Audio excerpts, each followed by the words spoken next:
populares continúan defendendo a industria galega dos constantes agravios do Executivo Central, que trata de enganar a comunidade para reformar a Lei de Costas a través do proxecto de Lei de Cambio Climático, motivo polo que os deputados do PP no Congreso presentarán unha emenda. E por iso, dende o Partido Popular de Galicia, defendemos que a industria ten que ser, efectivamente, evidentemente, ambientalmente sostible, pero tamén o debe ser no plano económico e no plano social.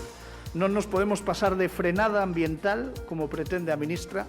e levarnos por diante milleiros de postos de traballo que afectan a economía das comarcas costeiras de Galicia. O PPDG reclama que se manteña un principio de seguridade xurídica para que os afectados da reforma que quere levar a cabo o goberno de Sánchez non dependan de cambios arbitrarios na legislación que podan poñer en risco a súa actividade. Xa nos resignamos a que este Executivo non nos axude a traer empresas a Galicia,